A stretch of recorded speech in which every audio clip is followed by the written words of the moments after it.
and family. Uh, Excited to be back out here. Excited to have some good weather as well. Could do without the pollen, but I hear Thursday is going to rain. So if I sound a little nasally, it's the pollen. Fire away. No questions? Perfect. Oh. I was gonna, we've been asking you a lot about Drake in the time we've been here, just because there's so much interest in his progression as you stack the days together.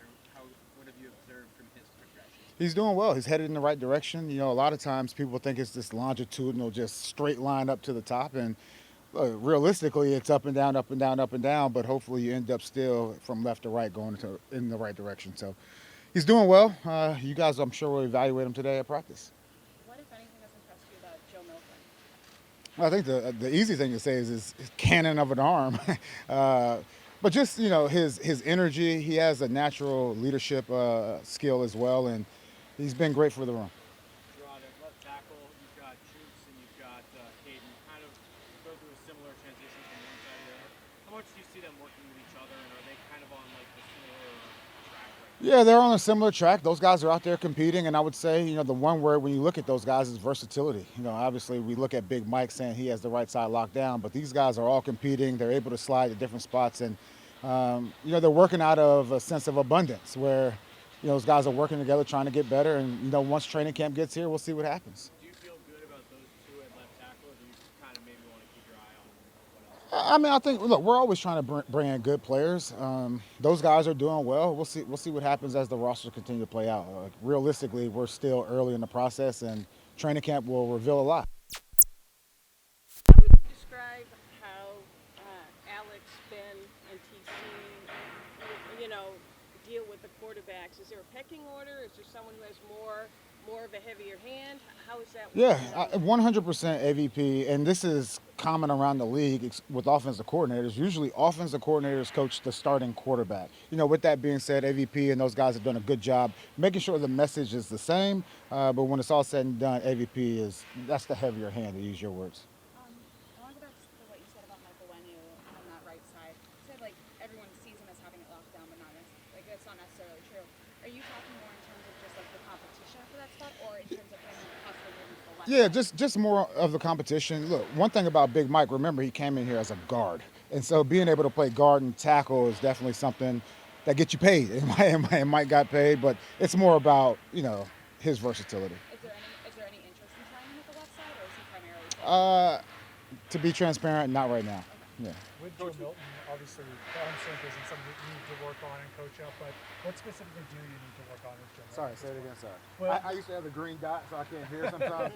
Matty P and people yelling in my ear. Say it again. With Joe Milton, obviously, you don't have to work on the arm strength, but what do you hope he gets out of the spring? What are you specifically working with him? Yeah, the number one trait for any quarterback in my eyes, and this is, I guess, a philosophical thing, is just decision making. It's nice to have a big arm, but if you can't make the right decision, I mean, you'll be throwing cannonballs, to the other side, to the other team. But, accuracy, competitiveness, all that stuff is definitely important. Coach, we've noticed that the veterans have kind of been, it seems like, at the top of the depth chart in these practices. Is that more about making sure that young guys kind of earn their spot, or is it more about making sure practices run smooth? I think it's a combination of the two. I will say this, there are no starters. I mean, it's easy for us right now with no pads on to say, well, this guy probably can do X, Y, and Z based on what he's done in the past. We're trying to move forward from the past. It's not a what have you done for me? What have you done in the past is what have you done for me lately? And that's why we're trying to continue to build that competitive nature amongst the team. But there are no depth charts. Like seriously, like if you look out here today, you'll see people that we consider starters rolling with the different groups. So I wouldn't look too much into that. How happy are you, Jerod, with how efficient things have been? You guys are on the field here, new staff, just in terms of not a lot of wasted time, making sure Yeah. you're checking opportunities. Yeah, it's been great, not only out here as far as from a scheduling purpose, but even inside. So we're in the classrooms, everything's been running pretty smooth. Once again, though, we're 0-0. Like, everyone's trying to still find their way. And this isn't the last iteration of our team this year. Along those lines, with the size of the staff, how are you finding the process of making sure your resources and coaching staff are allocated so that everybody's involved and playing a role out of it? Yeah, I've had one-on-one conversations with all of our staff members just to make sure that we're on the same page, not only this year but also from a developmental standpoint on where they want to go. Look, we have staff meetings each and every day, and once again, we're continuing to gel every day, and hopefully by the time we get to the season, we're ready to rock. Gerard, understanding obviously it's all OTAs. Sorry, one more thing, and I will say this. No, because stream of thought. I will say this: there comes a point in time where like you have to lean on the experts, and I'm not standing up here like I have all the answers, because I don't, whether it's from a head coaching standpoint or a defensive standpoint or offensive standpoint. So I'm leaning on those guys to really, they're teaching me at the same time on the offensive side of the ball. So I think it's important that those guys get those reps. You good? I'm good. Just want to ask, what's something you've learned about your offense through the OTA process that you couldn't have known until you saw the players and coaches on the field? I would say just the overall intelligence, and look, we have a very competent staff on, I would say, all sides of the ball. But what I will say is like the early down stuff has looked pretty good, and once again, there's only probably three trees to fall off of as far as early down stuff. Now, today you'll see us working in the red area and third down. That's where you can really see the creativity of offensive coordinators. We saw Steve Belichick out here at the last open OTAs. What was it like to have him down It was great. It was great. Steve and I, we've been through a lot. Great friends, and I'm happy for him. And he came out here. He was happy for me as well. So there's no problem there. He's like a brother. How much have you, you talk about leaning on the experts, how much have you leaned on McAdoo when it comes to some of the head coaching stuff that you're so into? Yeah, McAdoo's been a great resource.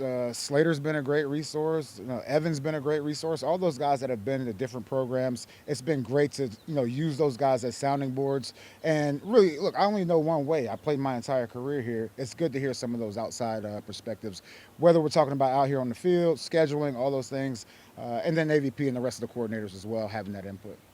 What's Slater doing with you guys exactly? Everything. Everything. Like seriously, he's a catch-all. Remember, we came in together. We're like brothers. Like, he played a lot longer than me, and I've said this before. Who knew? Like Slate should be a gold jacket guy, but who knew at that time? We think very, very much alike. What I will say is, at this level, it's hard to find people that tell you the truth, and he's one of those guys that he'll let me know what it really is. At the practices we've been at, we haven't seen a ton of John Jones. Where's he at health-wise? Jay Jones, look, Jay Jones is he's doing well. He's back and forth. You got to remember this is voluntary. And one thing about Jay Jones, he's an ultimate professional. I'm not really worried about him.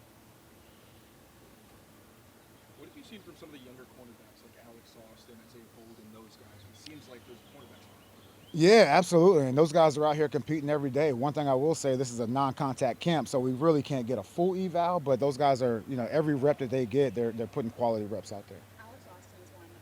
What have you seen from him in that jump from kind of last year to now this year, having spent more time with the team since he came in halfway through the season? Yeah, when we finished up last year, he was one of those guys where we're like, look, this is an NFL player. And it's good to see him coming back in shape and going out here making plays. So it's good to see.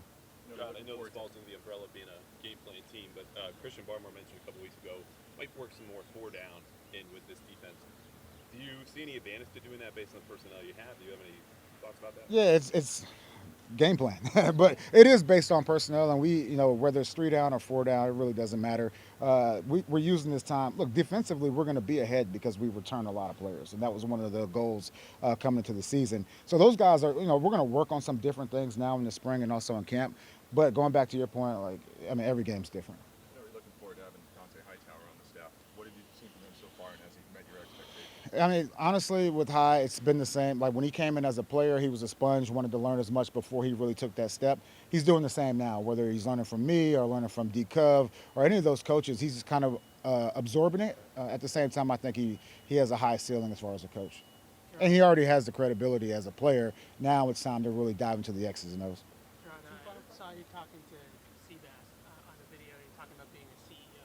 I'm just curious, why did you go that route versus see other guys call plays themselves or something like that on the side? Yeah, look, some of the offensive head coaches, they like to call plays. I also kind of see that as a way of protecting their job. For me, I'd rather be the Air Force top down, like full strategy, than to call plays defensively. If it gets to that point, which I don't foresee, then I feel comfortable enough being able to do that. Gerard, how much of your playbooks on offense and defense have you installed? Are you leaving new stuff for minicamp? What's that process and the status like? Yeah, so really no game planning. There's no game planning stuff right now. It's really just about the staples, and the fundamentals, the staples, just normal coverages, normal offensive plays, and we'll get into the more complicated stuff later. All right. Thanks, guys. PNC Bank, rooted in communities big and small.